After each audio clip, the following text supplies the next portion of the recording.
আমরা ত্রিপুরা বিধানসভার যে বিরোধী দল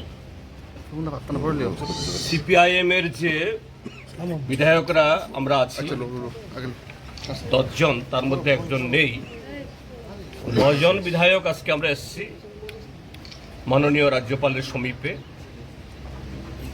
আমাদের যে আর্জিটা হলো, আমাদের রাজ্যের যে পুলিশের মহানির্দেশক, যিনি গত 20 তারিখে একটা ট্র্যাজিক ডেথ হয়েছে,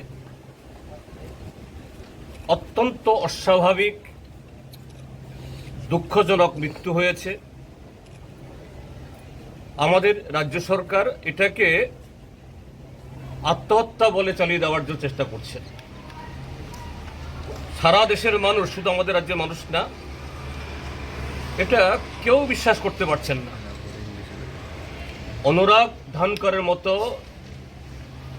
সারা দেশের পুলিশ অফিসারদের মধ্যে এরকম একজন পরিশীলিত, দক্ষ, সৎ, নিষ্ঠাবান, যিনি অল্প বয়স থেকে এসডিপিওর পদ থেকে শুরু করে শুধু ত্রিপুরা রাজ্যের ডিজি না,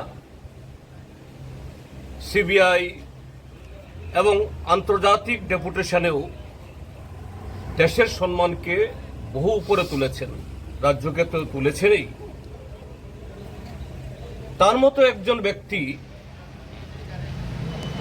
সোমবার দিন, যেদিন এটা পুলিশের নিয়ম নাকি এরকম যে সপ্তাহে একদিন বা দুদিন যে পুলিশের কাছ থেকে গার্ড অফ অনার নেন অফিসে গিয়ে, সেদিন অন্যান্য দিনের মতো শান্তশিষ্টভাবে সুন্দরভাবে বাড়ি থেকে বেরিয়ে অফিসে গেছেন ইউনিফর্ম পরে। আর সেই ইউনিফর্ম পরা অবস্থায় যে অফিসে, যে অফিস ত্রিপুরার যে 44 লক্ষ মানুষকে নিরাপত্তা দেয়, সেই অফিসের সবচেয়ে নিরাপদ কক্ষে তাকে এরকম দুঃখজনক অবস্থায় পাওয়া গেছে। এটা কোনো প্রকারই যে আত্মহত্যা হতে পারে না। তো রাজ্য সরকার ইতিমধ্যে একটা এসআইটি গঠন করেছে। পশ্চিম ত্রিপুরার জেলা এসপি মিস্টার পন্থকে নেতৃত্ব করে ব্যক্তিগতভাবে আমি এবং আমাদের কলিগরা আমরা চিনি, অল্প বয়সী, শিক্ষিত, তরুণ, স্মার্ট, সব দিক থেকে। কিন্তু তারপরও সারা দেশের সাথে সারা আমাদের রাজ্যেরও এই সিট কতটুকু সত্য অনুসন্ধান করতে পারবে আমাদের গুরুতর সন্দেহ। কেননা যে চাপ অনুরাগ ধানকর সাহেব নিতে পারেননি, সে চাপ কি করে নেবেন মিস্টার পনকে খাটো করছি না, পনকে দুর্বল করছি না। তো এই কারণে প্রকৃত সত্য উদ্ঘাটনের জন্য সেখানে আমাদের মাননীয় রাজ্যপাল, তিনি সাংবিধানিক প্রধান, তিনি যাতে আমাদের এই রাজ্য সরকার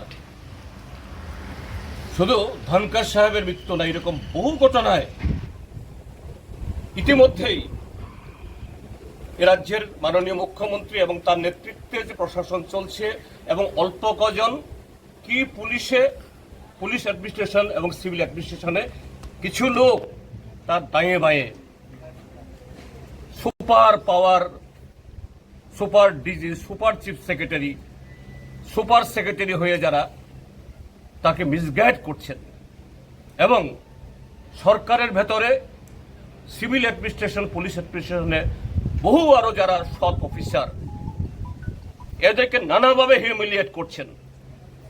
44 লক্ষ মানুষের জীবন, সম্পত্তি, গণতান্ত্রিক অধিকার, এটাকে দুলিশ্বাত করছেন। পন্থ সাহেব কি এই চাপ সহ্য করতে পারবেন? মোটেই পারবেন না। এই জন্য হাইকোর্টের একজন সিটিং জাজ, কর্মরত একজন বিচারকের নেতৃত্বে, তার তত্ত্বাবধানে যাতে এই এসআইটি থাকুন, কিন্তু এটা জানা হয় under the supervision of a sitting judge of Tripura High Court. আমরা এই দাবি নিয়ে আজকে এসেছি, অন্য কোনো দাবি না। আর কথা প্রসঙ্গে